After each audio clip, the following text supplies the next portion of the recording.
Hi folks, welcome back to Delboy's Garage. Right, today I'm just going to do a quick how-to on swapping out a pair of handlebars on the Triumph.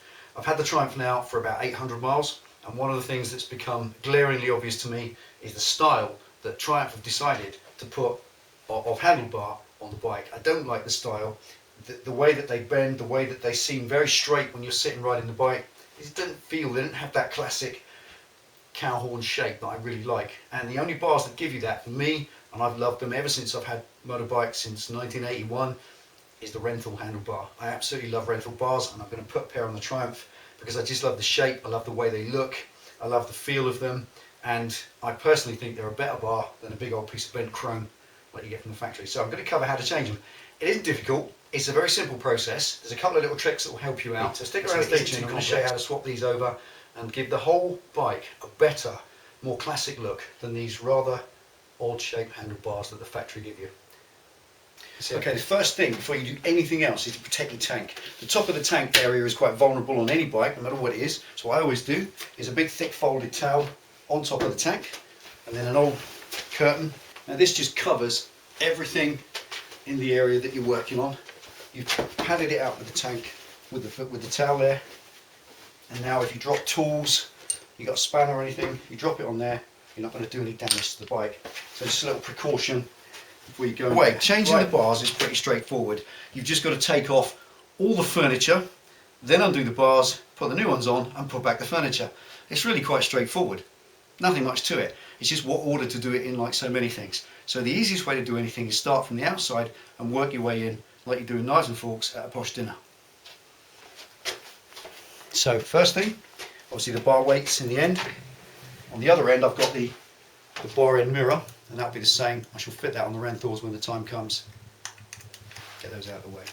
And slide that underneath with the emphasis like that. Lift it up so that as you slide it, the tooth there slides against the metal bar and doesn't dig up into the rubber and cut a hole in it, because you want to use these again. So forcing downwards, get about 2 inches in, and then the action is to rotate the screwdriver, and with this hand push it round. Now any glue that's inside there, you'll be breaking the glue.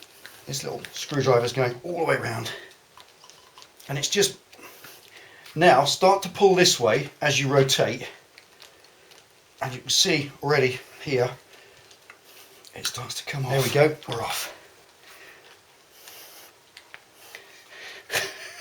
You're holding the bike there, Ben? Holding the bike up. Right, there we are. We're off. Right, that's it. Now I'm really pleased because I've got that off without any messing around, any lubricant or anything. And that's completely mint inside. So that will go on the Renthal bar and it will stick. You can hear the clicking inside where that rubber's sticking together. And that's how I wanted it. I didn't want it drowned in that slippery stuff. So that's off. Now the next thing is the switchgear. Simple screwdriver. Take the screws out completely because you've got to actually remove, you've got to open that little clamshell up. There we go. Right, there we go. So once the screws are out, lift it out of the way like a little clamshell, pop it out of the way there. And you can see in there, don't worry, there's nothing in here that's going to ping everywhere. There's no springs that are going to ping out. There's these neat little clips that are all screwed in that actually hold the wiring in place, and there's enough slack on that wiring so you can actually open it and shut it and do it up. So they're pretty cool. And there's a little wire here that will be connected to your clutch switch. Okay, so don't pull that, don't yank on it or anything, just leave it where it is and let that hang. It's very light, doesn't weigh anything, ready to go. And the next thing is the clutch lever assembly itself, and again that's an Allen key. So 5mm Allen key on that one. Make sure a good fit as well, and do them evenly. I'm doing both so they drop free.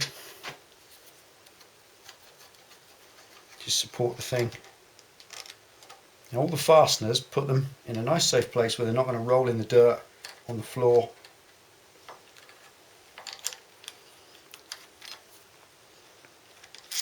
And there we are. And the front little cap comes off, and then the whole assembly comes away from the bar.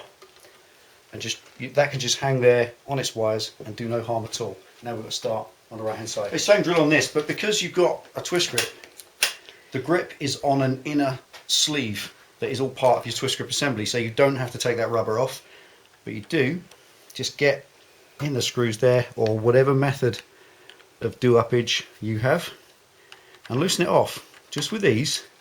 Don't undo them. We're not taking that apart. Inside here lives a wheel that rotates with 2 holes and the cables, and that's your cable assembly for your throttle inside there.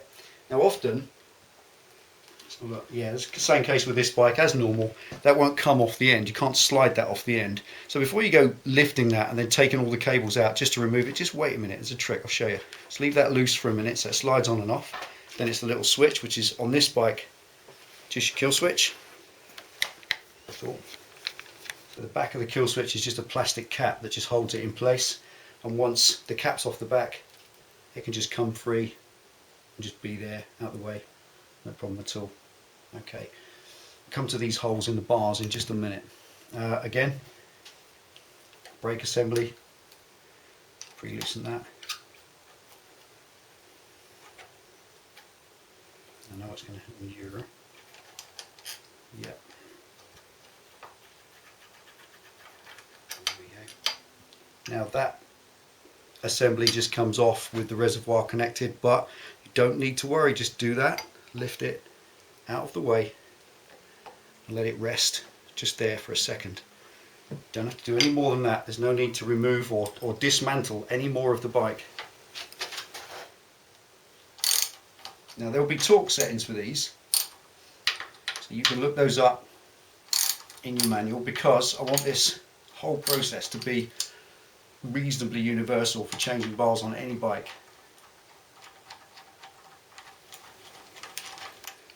Okay, tools out the way. Now I'm just putting them there where they go, the way they go on, so that stops you mixing them up. Now this is where you don't have to undo all this assembly on the end. Just hold that in one hand and the bars in the other, break them free, and you can just slide the bars out. So you're kind of taking the mountain to Muhammad a bit.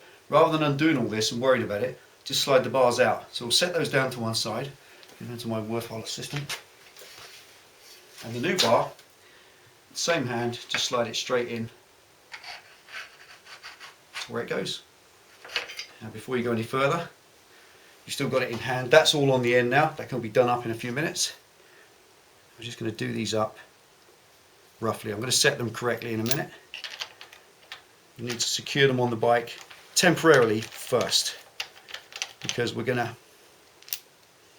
do all the settings at the end. When you set handlebars on, get everything mounted, get all the furniture on, and once it's all on and in place, leave it all loose, and then you can adjust it to your personal taste. To hold them in place while we work on the bike. That's all I need. There we are. Okay, and that is it. We've changed the bars. That's simple as that. We've got a couple of problems straight away which haven't yet come to light, haven't mentioned it yet, and that's this. Here's those bars. On the standard bar here, as on nearly all handlebars these days with plastic switchgear, they have these holes drilled. Now, many people who show you on the internet how to fit Renthal bars or alloy bars of any kind, what they'll do, they'll just drill a hole in the Renthal bar. They'll put them there, they'll line up where that hole is with that, and they'll just put a drill bit through the handlebar. Now, I don't know about you, but I personally don't feel comfortable drilling a hole in a handlebar that's not designed to have one. These are made from steel that's chromed, and steel is a very different material than alloy. This is a tempered aluminium. These are made in Manchester by a British company called Renthal, and they've been making them for a long, long time. They don't put holes in them. They do stress testing, they temper the alloy and all sorts of things to make them super strong and guaranteed. Personally, I just don't feel comfortable drilling a hole. And let's look at it this way. If you drill a hole in the bar, you definitely make a weakness. I don't accept anybody telling me you don't. If you feel that you don't, it's your bike and your safety. But personally, the only reason that these, if you have a look here, Ben, come on in. If you look in the switch block, there's a little peg there, little plastic peg. So when you put this on the bar and you clamp that round, the plastic peg locates in the hole. And the only purpose of it is that when you press the button, it stops the thing rotating. So all that plastic peg and the accompanying hole is actually for, all it's there for is to stop that plastic switch block rotating a bit.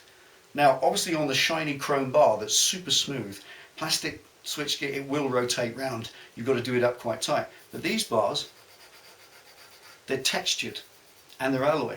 And they're the same size, but they will grip the switchgear a lot better. And if they don't grip, all you need to do is put a little bit of foil, a little bit of aluminum foil underneath, clip it round, trim off the excess, and it will grip. So how can we fit the switchgear when we haven't got the hole? And I'm not going to drill a hole. It's ever so easy. Just get a round file and file them down. They're only made of plastic, so I'm going to do that now. So all you need to do, there it is, little plastic peg. Oh, can't see it anymore. Right, there's a little peg just there, and we just need to file that down. So all I do, I've done this loads of times, use my finger the other end, just there, and steady against it so that I don't rub any of this mouth, this end away. Make sure that all the wiring and anything inside there is completely out of the way, and gently just rub on that peg, not on your handlebar, until it's gone. It'll take you a few minutes. And you can see, if I just do that a few seconds, you can see straight away it's going down. It's literally soft injection molded plastic. It don't take any time at all to run it off. So just get that done up. A couple of screws. Short one was in the front.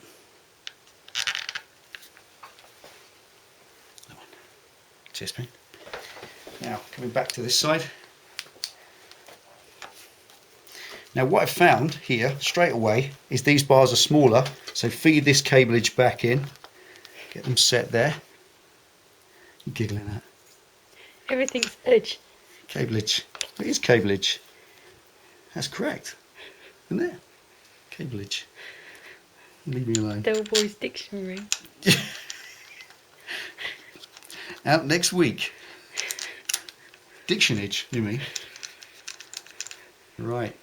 So again, just nip these in so that they're done up. You don't have to be tight because we're not doing anything up permanently yet. Supporting all this just out of the way so I don't do any harm. There's my little peg this time down the bottom. I'm just going to take the trouble to file that off.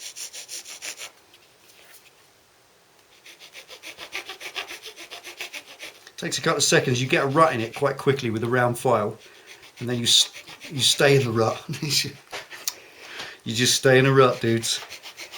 So these fit back on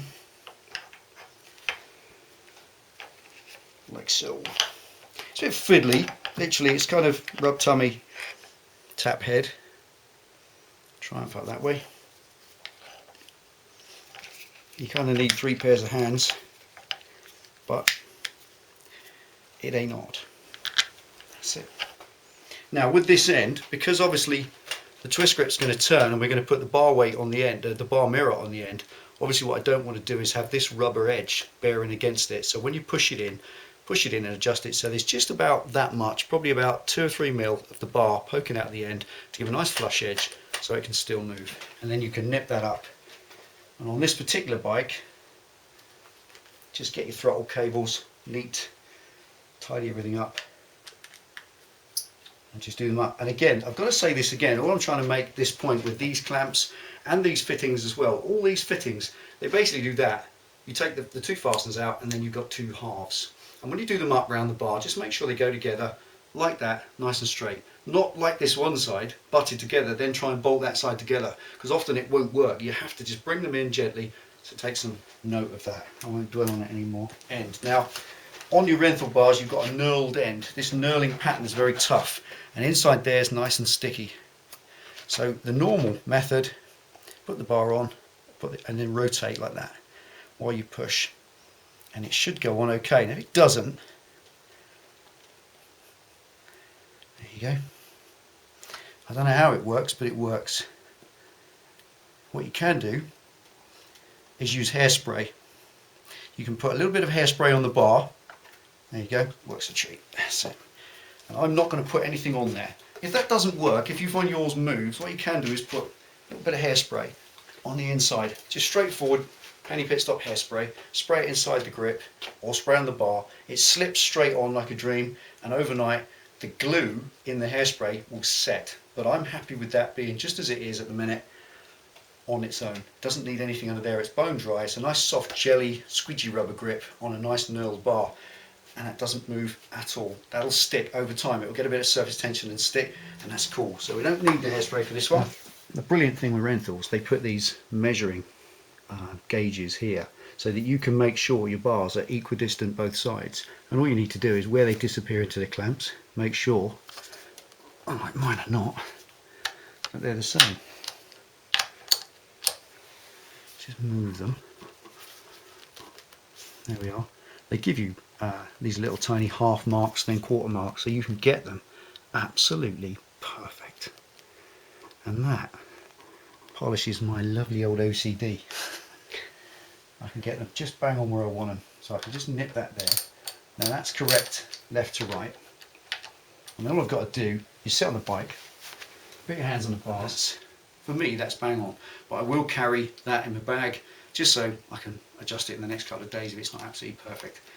And there we are. Now with these there will be a torque setting, but over many years of doing these, what I tend to do is hold the ratchet like that, and you don't get enough purchase. If you come like this, you've got too much purchase and you're going to over tighten that. But if you're in here, that's about all your wrist can take, unless you've got wrists like Popeye, and I don't. And that's fine, that won't move. And if it moves, nip it up. And just with a fingernail in the gap, and that will be the best measure that they're equal. That one's a little bit bigger. That's it, there we are. So don't, when you get them to that point, don't resort to then coming here and giving them a nip, because you don't need to. Honestly, normally you just use a hand Allen key, a little one, and even that's fine. So if you're using one of these, there's the method, like that. Again, be ever so careful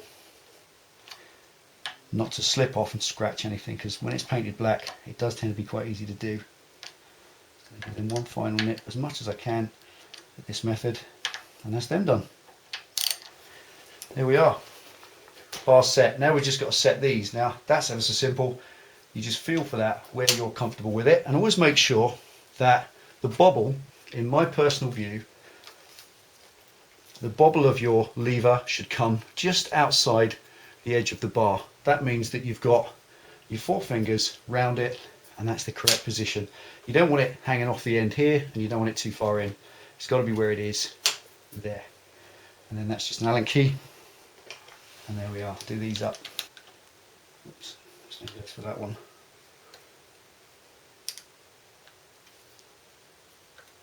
Okay, once you're sure that everything works, just make sure your throttle springs back and it's not rubbing on anything this end. You've got all your throttle free play, everything moves, and we do a final road test in a minute. They're just going to bung the mirrors on.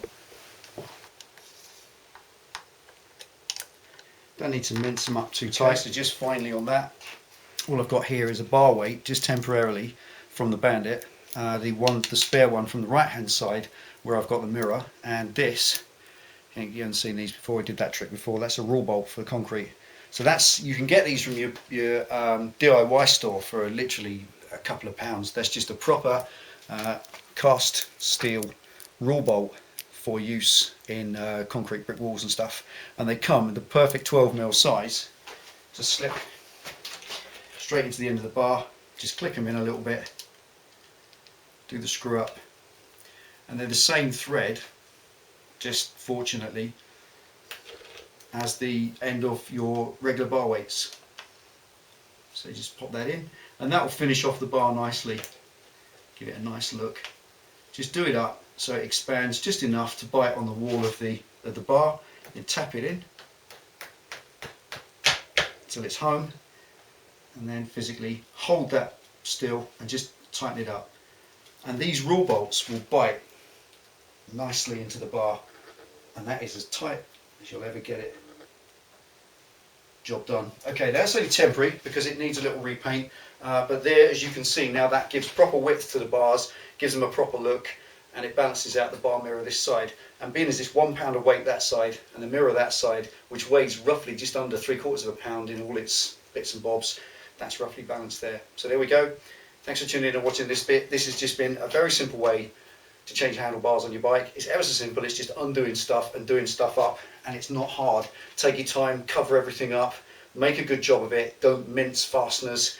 It's workshop practices that will make a good job or a bad job out of this. You don't want to end up with this finished and scratches in your tank, scuffs on your bars. If you take your time, you can get it right. It's very simple. And if you went to a workshop, they would charge you an hour's labour for this, plus the bars. These bars cost £30 because that's what the Renthal charge is, but they would have put at least that much, maybe even more on top for fitting. So you'd be looking at 70, 80, maybe £100 to supply and fit these to your bike. And that's just ridiculous when you can do it yourself in what has been roughly half an hour. So there we are.